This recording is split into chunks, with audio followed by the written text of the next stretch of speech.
Corduroy by Don Freeman. Corduroy is a bear who once lived in the toy department of a big store. Day after day, he waited with all the other animals and dolls for somebody to come along and take him home. The store was always filled with shoppers buying all sorts of things, but no one ever seemed to want a small bear in green overalls. Then one morning, a little girl stopped and looked straight into Corduroy's bright eyes. "Oh, Mommy," she said, "look, there's the very bear I've always wanted." "Not today, dear," her mother sighed. "I've spent too much already. Besides, he doesn't look new. He's lost a button to one of his shoulder straps." Okay, so it looks like her mom does not want to buy Corduroy because he's missing a button. What do you think? Do you think this girl will convince her mom to buy Corduroy? Corduroy watched them sadly as they walked away. "I didn't know I'd lost a button," he said to himself. "Tonight I'll go and see if I can find it."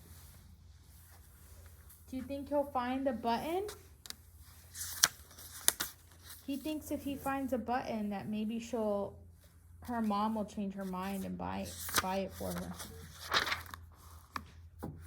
Late that evening, when all the shoppers had gone and the doors were shut and locked, Corduroy climbed carefully down from his shelf and began searching everywhere on the floor for his lost button. Suddenly, he felt the floor moving under him. Quite by accident, he had stepped onto an escalator and he went up. Could this be a mountain? He wondered.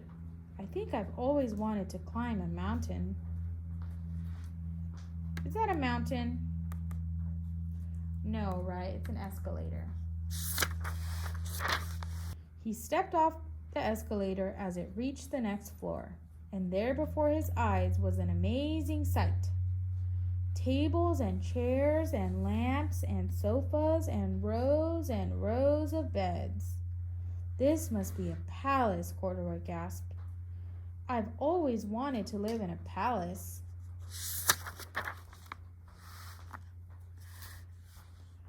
He wandered around admiring the furniture. "This must be a bed," he said. "I've always wanted to sleep in a bed." And up he crawled onto a large, thick mattress. All at once he saw something small and round. "Why, here's my button," he cried, and he tried to pick it up.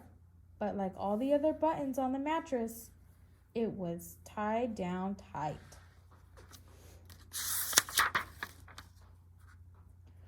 He yanked and pulled with both paws until, pop!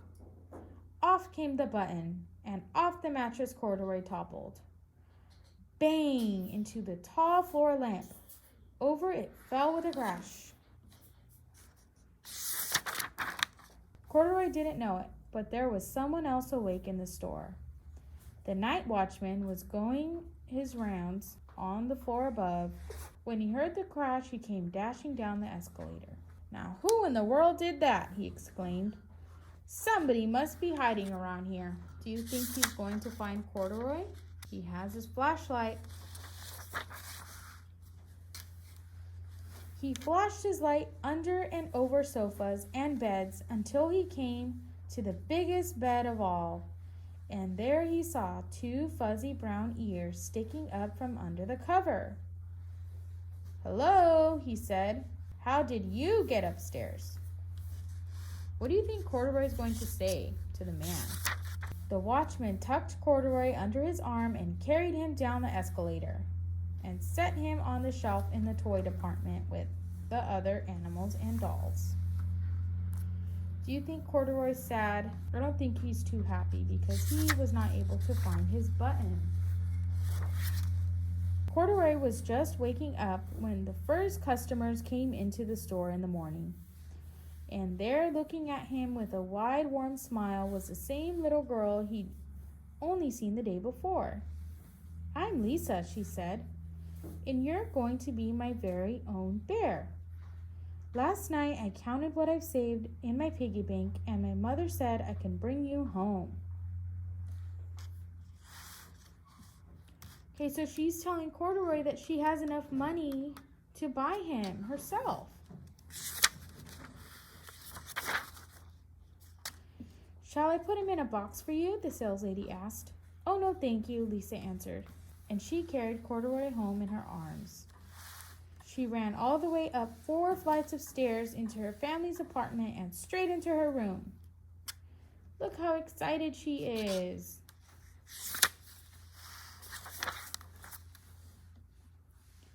Corduroy blinked. There was a chair and a chest of drawers, and alongside a girl-sized bed stood a little bed just the right size for him. The room was small, nothing like the enormous palace in the department store. This must be home, he said.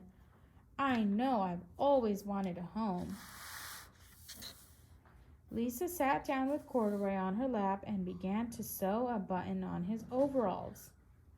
I like you the way you are, she said, but you'll be more comfortable with your shoulder strap fastened. Okay, so look at the small bed that she got for Corduroy. It's right next to her bed. You must be a friend, said Corduroy. I've always wanted a friend. Me too, said Lisa, and gave him a big hug.